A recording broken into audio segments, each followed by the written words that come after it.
Guten Morgen mga kamamshi! It's another day. So, another sharing na naman tayo mga kamamshi. And today, sobrang sarap ng ulam namin mga kamamshi. So, alam niyo na kung ano magiging ulam namin for today's mga kamamshi. So, ayan, tilapia mga kamamshi.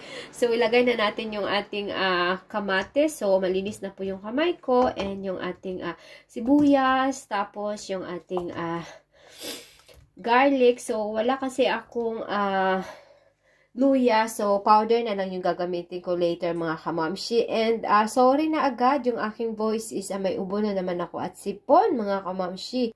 So, after nyan mga kamamshi, lagay na natin yung ating mga pampasarap. Luya, luya na powder, seasoning, konting sugar, salt, pepper, tapos dahon ng laurel mga kamamshi. And, syempre, add natin yung ating vinegar mga kamamshi. So, ayan. Cover muna natin. So, mga kamamshi, ayan, nag-boil na siya. So, lagay na natin yung ating coconut. So, pag sa DM kayo, merong bago. So, perfect po itong pangluto, mga kamamshi. Sa DM ko po ito na buy.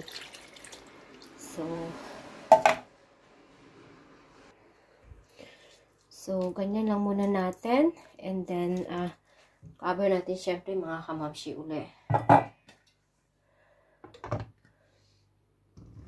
So, mga kamamshi, lagay na natin yung ating maraming pechay at saka yung ating pangpasarap na anghang mga kamamshi. So, mas maraming gulay, mas masarap, di ba po mga kamamshi? So, kinat ko na siya into medyo maliit lang.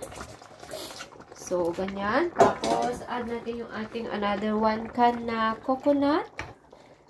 Uy, grabe. Kakain talaga ako ng rice nito later, mga kamamshi.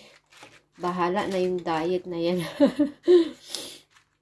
So, yan lang muna. Takman muna natin. So,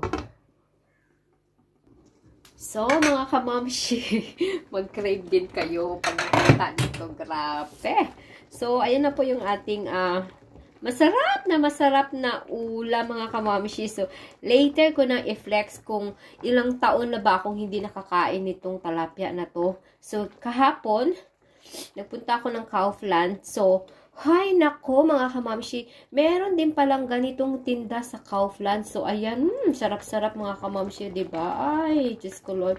Bahala na yung diet nito later. So, kakain talaga ako nito ng rice is life today. So, ayan yung ulam namin. Happy na naman yung kuya namin nito kasi masarap yung ulam namin. So, ayan lang mga kamamshi, konting flex lang. So, na-taste ko na siya. So, syempre for me, okay na po. At tapos ito yung magpapasarap yung ating maanghang mga kamamshi, o diba? So, there you have it. Yung aming ginataang tilapia mga kamamshi. So, ayan, one more flex lang po sa inyo, o diba? Sarap-sarap mga kamamshi. So, happy Thursday everyone. Ciao, ciao!